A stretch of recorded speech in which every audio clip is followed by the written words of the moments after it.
Magandang araw mga ka-faith friend! Ako nga pala ang inyong Gospel Reflection Share for today. Ang ating mabuting balita ay ayon kay Marcos, Kabanata 10, talata 13 hanggang 16.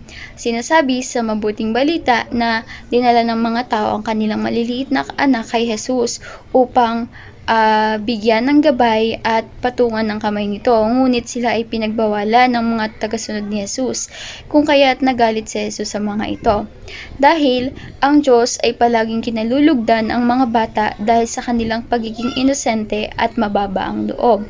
Hindi sila nananagot sa kanilang mga magulang, kung kaya't dahil sila ay mayroong malalambot na puso. And tayo ay habang lumalaki or tumatanda ay minsan ay naging matigas ang ating ulo dahil na rin sa mga nakikita, nararanasan or nangyayari dito sa mundo. Subalit tayo ay palaging inaanyayahan ng Panginoon na tayo ay laging bumalik sa Kanya sa bawat pangyayari bilang isang batang paslit na may mababang loob. Manalangin tayo at humingi tayo sa Kanya sa bawat oras ng paggabay at biyaya. Hindi ibig sabihin na tayo ay mayroong batang pag-iisip ay hindi na maganda ang ating pag-uugali o kaya sa pabata ang ating pag-iisip. At kung tayo ay magkakaroon ng puso na gaya ng isang bata ay hindi na rin tayo mahihirapan na lumapit sa ating Ama sa Langit. Tayo ay magtiwala sa Kanya at alam ko na makukuha rin natin ang mga bagay na ating inaasam mula sa Kanya kahit na tayo ay nagkakasala paminsan-minsan. Ang isang batang paslit ay madaling magpatawad, hindi sila nag-iisip ng masama at walang malisa sa kanila ang kanilang mga tingin at paghawak.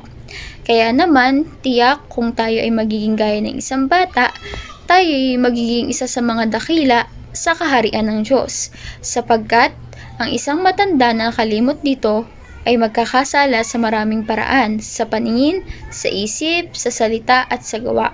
Subalit, sa pagkakaroon ng pusong gaya ng isang bata na mababa ang loob, isa lamang ang mahalaga sa kanya, ang magmahal at ang masunod ang mga magulang niya ng buong tiwala, gaya ng pagmamahal niya sa ating Panginoong Jesus.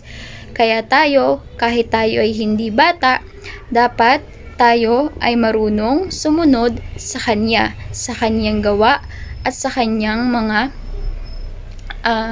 pangaral sa atin bilang isang bata. At yan lamang po. And don't forget to like, share, and subscribe dito sa ating Facebook page. Hanggang sa muli mga ka-faith friends!